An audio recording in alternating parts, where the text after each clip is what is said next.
So guys, we are here with a quite large TWID, so we're going to jump into everything here, including epic raid details, updates to the portal inside of Ash and Iron, a monument to past seasons, and a whole lot more. So let's get into it. First off, Epic Raid launches on the 20th of September at 10 AM PT. Main things you need to know is that there is going to be a contest mode, works similar to past contest modes, but there is now going to be the not swap modifier enabled, and they made some updates to it, so it will now reset your super and ability energy, special ammo and heavy ammo, as well as remove all ammo and orbs on the ground when you change exotic or legendary armor or weapon ammo types. This modifier will also take into effect when 3 or more feats are activated in the standard difficulty of the epic raid. This experience has been tuned around this modifier, and they'll share more information in a future TWID. They also mentioned that the featured gear and seasonal mods will work inside of the epic raid, so get your hands on some of those. And then they also talk about some updates to the rewards coming to both the epic raid and the normal mode raids of the Desert Perpetual. First, defeating all 3 bosses before defeating the final boss to earn an extra piece of gear, which is very nice. In addition to this, they're also introducing 2 weekly challenges. The first challenge gives an extra piece of loot from the first clear of an encounter each week in either version of the raid, and completing this challenge will unlock an additional one that provides bonus loot from just the epic raid, and the loot from these challenges has bonus seasonal power and drops at an upgraded tier based on the number of active feats. They're also making some improvements to gear in the Desert Perpetual raid, so we're removing the requirement to complete the Combined Mastery Triumph to increase your gear drop tiers. Now all Desert Perpetual gear will drop at tier 2 in the standard version and tier 3 in the epic raid, no matter your current power level. In addition, they've added a chance for all gear earned during a full clear to drop at +2 from your base tier. Added feats increase your chances, and last, an often requested feature for raids is arriving with Ash and Iron. Players who complete the Map and Compass quest as well as the epic raid can then approach the Simulant Ensemble to receive a new quest. Completing this quest will unlock the ability to attune to any previously acquired piece of gear from the Desert Perpetual, improving its chances to drop from any encounter. Then they go over some Bungie reward extensions if you're interested in getting any Desert Perpetual themed raid merch. Next up here, they list over an update coming next week with update 9.008, where they're going to be increasing the time limits in Fireteam Ops Director launch matchmaking tiers, giving players significantly more time to complete challenging match-made Grandmasters. This should help players reach grades A more consistently, resulting in better rewards. Then they list here a whole lot of changes that they are looking to get added into the Ash and Iron update, as well as just future updates. But then mainly here for Ash and Iron comes the Ultimate Difficulty. So Ultimate Difficulty is available when Ash and Iron launches. Ultimate Difficulty is available starting at power 451. Ultimate includes 2 new player stakes: Pressure Cooker, finish under the time limit or get kicked to orbit, and Extinction. All players are limited to a single life. There are no revives. So kind of like Destiny 1's Nightfalls, which were a very nice feature. These optional stakes are intended to provide the most significant challenge to even the most experienced Guardians and include score boosts to match. Ultimate Fireteam Ops matchmaking will open in week 10, the week after Ash and Iron launches. Platinum and Diamond rewards. Players can reach Platinum and Diamond reward ranks, which run from 450 to 499 power and 500 to 550 power respectively. While in Platinum and Diamond, you can earn a A+ grade in PvE. You need A+ to equal for Tier 5 gear in Platinum 3, where grade A starts to give Tier 5. Once you reach Diamond 1, B+ qualifies you for Tier 5, and at Platinum 3, even a B will get you Tier 5 gear. Reward multiplier changes. We're changing the reward multiplier to use account highest power rather than equipped power to determine the basis of the multiplier. This applies to PvP in the portal also. You'll still need to have new or featured armor to get the +10 bonus to your score though.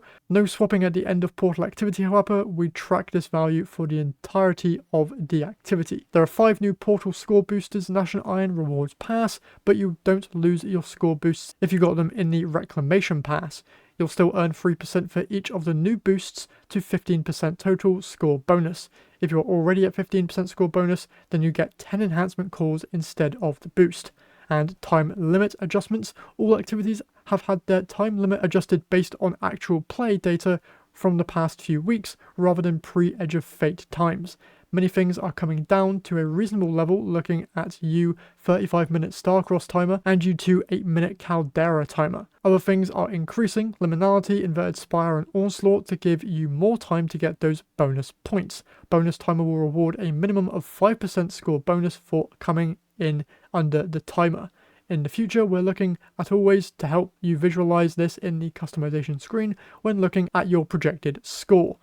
Loadout restrictions. When we launched Edge of Fate, we were worried about the effects of loadout swapping in the portal with Armor 3.0, so we significantly increased the score value for locked loadouts, making it very advantageous to play with it. This made it a bit too easy to earn good score in expert difficulties compared to adding Banes and challenges and raising the combat level of the activity. We are bringing locked loadout back down to where we originally imagined it and are opening up some design spaces for some new loadout modifiers. We're adding a new loadout player stakes called Touche, which combines locked loadout and avant-garde restrictions as well as the scoring for both, and we're also adding a selection of new loadout restriction modifiers alongside these, starting at the expert tier. 3 examples are explosive weapons, medieval weapons, and Old West weapons.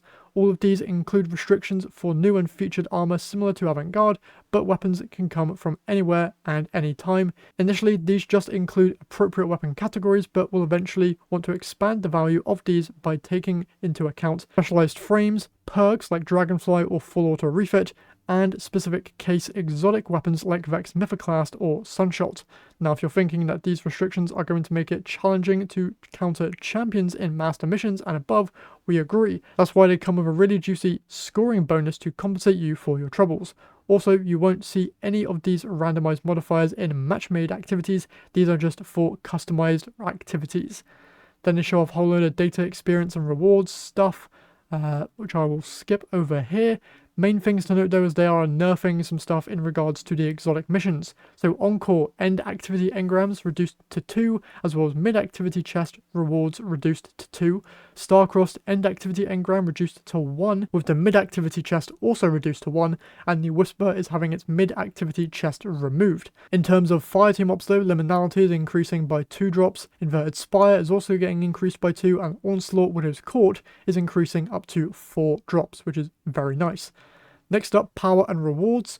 As mentioned in the July 3rd TWID, 400 to 450 power will no longer require prime engrams. You'll be able to get to 500 power via any portal activity, which is very nice. But once you reach 500, you'll then be required to get prime engrams to level to 550. This goes live with the Ash and Iron update. Next up, we have updates to just new activities coming in the portal. So we have brand new activity type called Redacted, with more details coming in a future TWID. 2 battlegrounds are returning, those being Behemoth and Encore Echo. 3 strikes are returning in Hypernet Current and the Insight Terminus, as well as Fallen Saber, and 3 expeditions from Season to Plunder are returning in Nessus, Cosmodrome Europa, and Tomb of the Elders. The daily bonus focus mission will also be more predictable, with 1 random choice of redacted missions, a random choice of newly converted battlegrounds, strikes, and expeditions, and random choice from Onslaught/Cruels.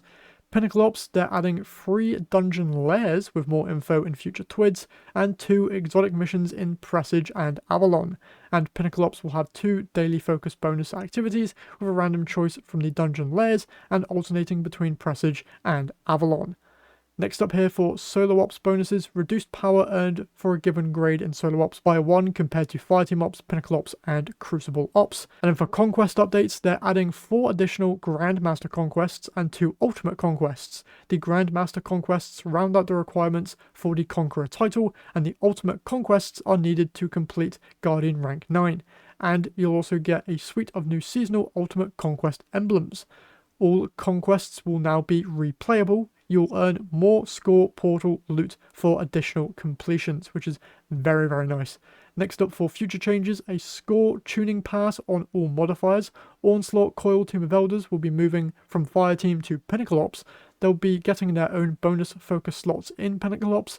Just like Fireteam Ops, their featuring activities in the slot will be match made, and bonus slot 3 in Fireteam Ops will be replaced by a random choice from the rest of the Fireteam Ops, and a new solo operative score boost in Fireteam and Pinnacle Ops for solo players. Next up, an update here to old reward passes. It seems like you'll be able to reacquire any cosmetic items that you missed out on, as well as potentially any currencies that you missed out on as well, which is very, very nice. A warning for your seasonal challenges with the update on the 9th of September. They're saying here to just complete your seasonal challenges now, as they are not seeming to transfer over to the Ash and Iron update. So claim all your seasonal challenges now before the update goes live, and then Mayhem now, Trials tomorrow. Obviously some stuff there, Mayhem being added back to the portal, very, very good, and then Trials obviously on Friday.